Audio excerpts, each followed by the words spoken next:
மீண்டும் மீண்டும் 1000 ரூபாய்க்கு 500 ரூபாய்க்கு ஓட்டு போட்டு பழகிட்டோம் என்று உங்களுக்கு ஓட்டு போடுவது என்பது கேவலமானது. நம்மை நாம் மாற்றிக்கொள்ளவில்லை என்றால் ஒருவரும் மாற்றம் வராது. அறிவார்ந்த பெருமக்களே, நீங்கள் சிந்தித்து பார்க்கணும்.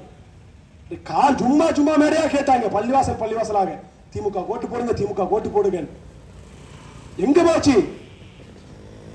ஜமாத் உலமா ஆதரவு தெரிவிச்சு எனக்கெல்லாம் பயங்கர வருத்தம். ஜமாத் உலமா இப்படி ஒரு ஸ்டேட்மெண்ட் கொடுத்திருக்குது, மிக மிக மோசம். எந்த விதத்தில் காங்கிரஸ் வேறுபடுத்தி பார்க்க முடியும்? காங்கிரஸ் எவ்வளவு பெரிய அயோக்கிய கட்சி என்பதற்கு பாபர் மசூதி விடயம் ஒண்ணு 400 வருஷம்ங்க நம்ம தொழுது. பாபர் காலத்தில் கிட்டப்பட்டு 16ஆம் நூற்றாண்டுல இருந்து 20ஆம் நூற்றாண்டு வரைக்கும் நம்ம தொழுத பள்ளிவாசல். முதலாக பாபர் மசூதி இழுத்து மூடுனது யாரு? 1949 அன்றைக்கு காங்கிரஸ் பிரதமராக இருந்த ஜவஹர்லால் நேரு. அன்றைக்கே இந்த சங்கிப்பைய 4 பேருக்கு கன்னத்துல போட்டு போடாங்கிட்டு பள்ளிவாசல் தரலான்னு சொல்லி இருந்தாங்கன்னா பஞ்சாயத்து அங்கேயே முடிஞ்சு போயிருக்கும். பள்ளிவாசல் இழுத்து பூட்டினது ஜவஹர்லால் நேரு. காலம் உருண்டோடுது. 1986 இப்ப பாப்பானுங்க பிராமணனுங்க மனு போடுறானுங்க. போட்டு எங்க ராமர் அலுவலர் அப்படி இப்படி கதையை கட்டி ஒரு ஆர்டர் வாங்கிட்டு வர்றானுங்க. என்ன சொல்லியிருக்கணும்? இதை திறந்தா சட்டம் ஒழுங்கு பிரச்சனை ஏற்படும், திறக்க முடியாது, அது இஸ்லாமிய மக்களுக்கு செய்யக்கூடிய அநீதி என்றதை மறுத்திருக்கணும். ஆனா 1986-87 காங்கிரஸ் பிரதமராக இருந்த ராஜீவ் காந்தி பாபர் மசூதியை திறந்து விடுறாரு. எதுக்கு? தொழுகிறதுக்கு இல்ல, ராமருக்கு பூஜை செய்யறதுக்கு. காலம் உருண்டோடு 1992 அதே காங்கிரஸ் ஆட்சி. நரசிம்மராவ் பிரதமராக இருக்கிறாரு, அதே காங்கிரஸ் ஆட்சி. டிசம்பர் 6 பாபர் மசூதியை இடிக்க வேண்டும் என்று எப்ப திட்டம் போட்டாங்க? ஜனவரியிலே திட்டமிட்டாங்க. 12 மாதங்களுக்கு முன்பாகவே திட்டமிட்டு அதற்கான செயல்பாடுகளை போட்டு எல்லா ப்ரூஃப் வச்சு இந்தியா முழுமைக்கும் இருக்கக்கூடிய கரசேவர்களை உத்தரப்பிரதேசத்துக்கு அழைத்து எல்லாத்தையும் திட்டமிட்டுட்டான்.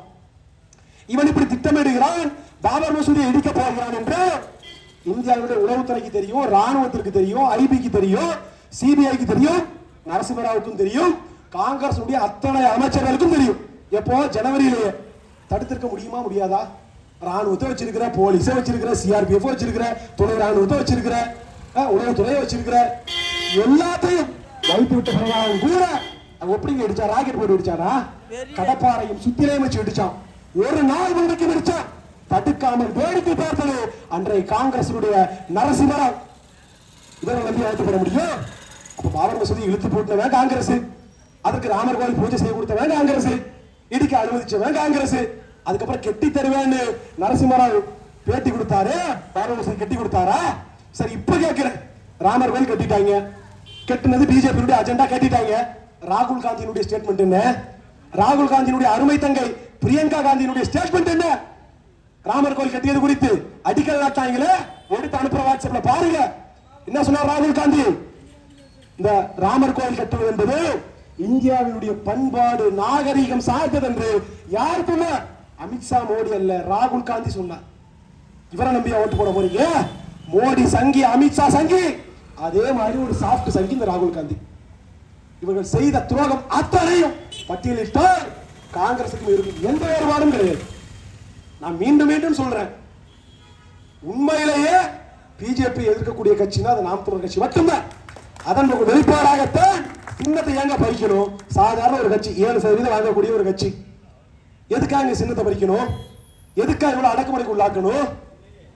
பிஜேபியோட கூட்டணியில் இருக்கக்கூடிய டிடிவி தினகரனுக்கு சின்னம் உறுதியாயிடுது, தமிழ் மாநில காங்கிரசுக்கு சைக்கிள் சின்னம் உறுதியாயிருது.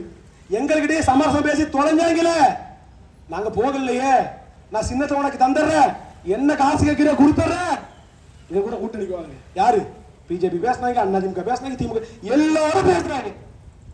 ஆனா யாரு கூடயும் சமரசம் இல்லாமல் நாங்கள் தோற்றாலும் சரி வென்றாலும் சரி எங்களுக்கு அது பிரச்சனையே கிடையாது, என் மக்களுக்கு நாங்கள் உண்மையாக நிற்போம் என்று எங்க அண்ணன் சொல்லி வீட்டுக்கு போன்னு அனுப்பிட்டார். மாற்றத்திற்காக வந்தவர் தானே கமலஹாசன், மாற்றத்திற்காக வந்தவர் தானே டிடிவி தினகரன். ஒருத்தர் கமலாலயத்துக்கு போயிட்டார், இன்னொன்று அண்ணா அறிவாலயத்துக்கு போயிட்டார். ஆனா மாற்றம் என்று வந்தவர்கள் 15 ஆண்டுகளாக உண்மையில நிற்கிறோம். எந்த இடத்தில் யாருக்கு என்ன பிரச்சனை என்றாலும் உறுதியான களத்தில் இருக்கிறோம். இப்ப கனிமொழி அக்கா வந்து பேசினாங்கல்ல, என்ஐஏ சட்டம் யாருக்கு கொண்டு வந்தது? முடிச்சார் 5 நிமிஷம். பாராளுமன்றத்தில் அது வரும்போது அசதுத்தீன் ஒய்சி கேள்வி கேட்கிறாரு, இந்த சட்டம் என்பது இஸ்லாமியர்களுக்கு எதிராகத்தானே கொண்டு வர்றீங்கன்னு. அமித்ஷா எந்திரிச்சு பேசுற பதில் இருக்குது, மீண்டும் வாட்ஸ்அப்ல அனுப்புற பாருங்க. அமித்ஷா சொன்னார், it is not only for Muslim, it is for Muslims and Tamil organisations. இது இஸ்லாமியர்களுக்கு மட்டுமல்ல, அது கூட சேர்த்து தமிழ் அமைப்புகளுக்கும் சேர்த்து தான் இதை கொண்டு வருகிறோம் என்று அமித்ஷா சொன்னார் பாராளுமன்றத்தில்.